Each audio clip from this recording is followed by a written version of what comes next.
जो भागवत धर्म की शिक्षा ग्रहण करता है प्रेमा भक्ति प्राप्त हो जाती है और वह नारायण पारायण हो जाता है और माया से अनायास पार हो जाता है।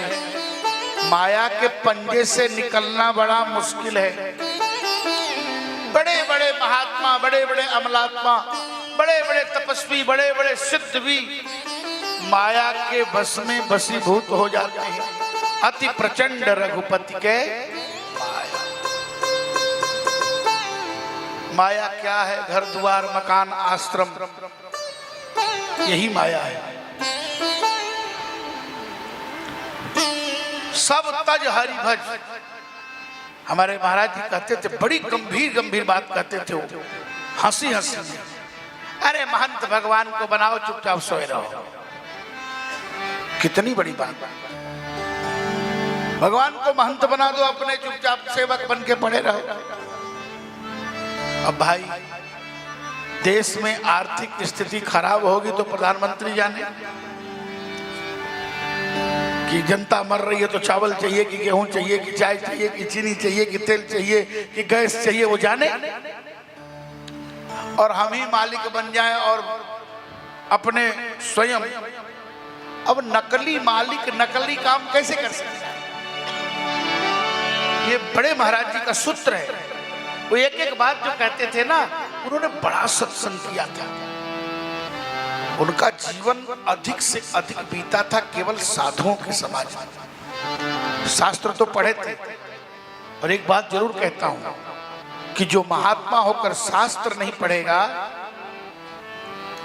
उसे भैया बोध नहीं हो सकता। ये क्षमा करिए। इसलिए शास्त्र का स्वाध्याय तो होना चाहिए, और शास्त्र पढ़ना भी नाम जब से कम फलदायी नहीं। महाराज जी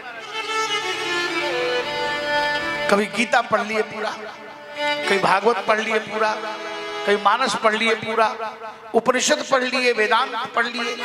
क्यों? इसकी जरूरत है। शास्त्र बताते हैं कि कैसे रहना है।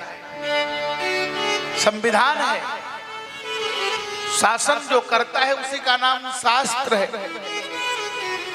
और भागवत महापुराण को पुराण भी कहा गया और शास्त्र भी कहा गया। श्रीमद् भागवतम शास्त्रम शासनात् इति शास्त्रम। इससे शासन चलता है। हमारे काशी में ऐसे ऐसे महापुरुष हुए, हमारे ब्रज में, अवध में, जो बड़े वीतरागी हुए, वो भी कथा सुनते हैं। अच्छा एक बात और है महाराज जी, कथा क्यों सुने? किताबें बिक रही हैं, पोथी बिक रही है बाजार में। अच्छा मैं आपसे पूछ रहा हूं, हलवा पूरी पकौड़ी कचौड़ी छकौड़ी जो यहाँ खूब छन रहा है, अब बनाने वाले हलवाई से पूछिए आपको टेस्ट कैसा है, बताएगा? वो तो पसीने पसीना हुआ है। महाराज जी कह रहे हाँ 500 लोगों को बनाओ। तब तक फिर गए कोई गौ जा करके, किसी ने कहा अरे महाराज जी बोले 1000 लोगों का बनाओ। क्या बनाया? बोले 2 तरह की सब्जी। नहीं महाराज जी बोले 4 तरफ का बनाओ। अब वो तो बनाने में थका हुआ है, लेकिन खाने वाले को आहा, क्या तिलकोर का तरुआ है, क्या दिव्य दही है, क्या शुद्ध लंगड़ा आम है, हाँ क्या जलेबी है, क्या कचौड़ी है, छोला है।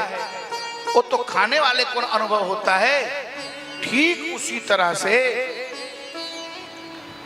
शास्त्रों की बात जब कोई आचार्य, जब कोई गुरु और जब कोई महापुरुष सुनाता है, ध्यान से सुनिएगा, तभी वो बात समझ में आती है। जो चीजें किताबों में हैं, क्योंकि कथा कहने वाला अगर स्वाध्यायी न हो, एक भागवत के लिए कम से कम 4 ग्रंथ तो जरूर पढ़ना पड़ेगा। महाभारत, भक्तमाल, रामचरितमानस और भगवत गीता। इसके बाद संभव हो तो वेदांत, सांख्य, मीमांसा, वैशेषिक, न्याय, थोड़ा थोड़ा जगह जगह पर जरूरत पड़ती है। जब तक शास्त्र का स्वाध्याय नहीं होगा तब तक हमें आत्मतोष नहीं होगा। आप कहेंगे कि बड़े बड़े संत शास्त्र पढ़े, हाँ, ऐसा कोई महापुरुष नहीं हुआ जिसने कथा का आदर नहीं किया।